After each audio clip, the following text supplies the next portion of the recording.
Welcome to This Week. And this week I'm going to be dealing with a very important key skill that you're going to need to develop as part of the dissertation thesis, and it's that of critical reading. So I'm here with Roisin Donnelly from the Teaching and Learning and Technology Centre in DIT. So thanks very much for joining us, Roisin. So maybe let's start by thinking about what do we mean by critical thinking and critical reading. And it's very different, isn't it, than the other reading we might do, such as reading newspapers or reading books for pleasure. That's right. In terms of personal reading, it is a different realm for students to come to grips with, and that notion of academic writing, critical writing, another phrase you hear is critical reading, and then critical thinking, and the three are very much interlinked, and students need practice in all three areas in order to be successful. There's no doubt that academic writing in itself really does require very careful reading of chapters in books, of articles. So let's just look at that word that you mentioned, that careful, because I think that's one of the key words, isn't it? Is that, you know, if you're reading an article and you're half reading and you're looking at the window of the bus, then that's not careful reading and it's not critical reading. It's not. And there's little techniques and tips that can help us read carefully.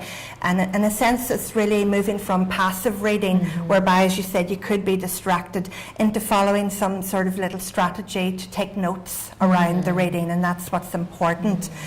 So there's lots of different ways, isn't there? People do that. I mean, if you look, some people highlight, some people underline, some people write in the margins, or a piece of paper beside them. And there isn't really a right. I mean, all of those are equal, aren't they? There's not, because everybody does take a different approach. But it is just that you're doing something active rather with the text that's in front of you. And if it's an important text to the topic of your dissertation, it is important that you're being active with this text and that it demands a response from you, really, rather than just sitting back and reading it. Because quite often, if some time elapses and you haven't taken some notes in the way you've described, you tend to forget the essence of that particular article or chapter, so it is important. Yeah, and it's also, as well as that, isn't it, the idea that we don't just accept that what's written is fact. And, you know, that's what happens at a lower level when we're up at these sort of final year levels and dissertation thesis. That's right. We're thinking that, you know, you're evaluating everything the person's saying and saying, do I agree with that, or have I seen support for that in other pieces that I've read? That's right. Because the word that you might hear from your supervisor or your teachers is, you know, you have to critically evaluate a piece of reading. And there are some little steps that you can do as a student to critically evaluate every piece that you do, and the idea is once you've done this once or twice, it becomes almost second nature into the future when you look at some text. So I can do a little run through of things that they can do. So you can basically have your chapter in front of you, or the journal paper that you're looking at, and you might want to just sketch a simple outline of the key arguments or the key ideas that author, just in bullet point form, what that author's trying to say. Then you start to think, well, what is it that they're saying that has relevance to my topic and to my work? And you're moving it a step on, really, in that sense. And then you think again, well, how convincing is it what they're saying? Are they making wild, unsubstantiated claims, as you can sometimes say, or are they actually putting some evidence to support the argument that they're making? Are they including some statistics or something from the literature to support what they're saying, that it isn't just a personal anecdote, as it were? And you might want to even at that point write down one or two sentences about what position, that's another word that you hear, the positionality of the authors. Are they very much for the topic that you're writing from, or maybe they're arguing against some aspects of it? And it's useful for you to note down at that point. And then even at the end, what use am I going to make of this article or chapter?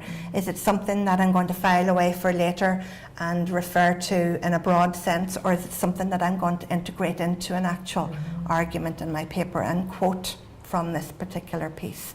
So just approaching each article with little steps like that in mind can be useful. So would you suggest then that the student would have then maybe a one-pager, if you like, that would be attached to this article, which would answer those sorts of questions? Absolutely. And we can provide them with a little synopsis sheet, for want of a better phrase, that can take them through those key steps so that they can approach each article or chapter with more confidence that they can work their way through it, rather than sort of sitting back passively trying to make and it's sense very of important it. because in reality when people are doing dissertations and theses, they're reading for 6 to 9 months on this one topic, and unless you have something written somewhere, you're not going to remember the first paper that you read and what they said. Absolutely. So you don't know how significant is this piece of work to my own in terms of how I'm going to make use of it and integrate it. And sometimes as well, something that in the beginning might not seem that relevant, then as your topic changes slightly or modifies as you move through, suddenly it may become very important. That's right. So that's why it's very important to have a good filing system for all of your reading that you're doing, in terms of making note of, for every piece that you come across, the author details, the year of publication, for example, the title of the book or article, So if it's from a journal, the name of the journal, the volume, the issue number, and even down to the page numbers. Just saves you time in the long run from scrambling around at the end trying to do that. Okay, yeah. And just one last thing then to deal with this is this word critical, because I think sometimes when we say critical thinking and critical reading, that students imply that means that we must be being very negative and we're being very, trying to find holes. There is a little bit of that, but it doesn't. So let's just talk about that a little bit more. How would you interpret the word?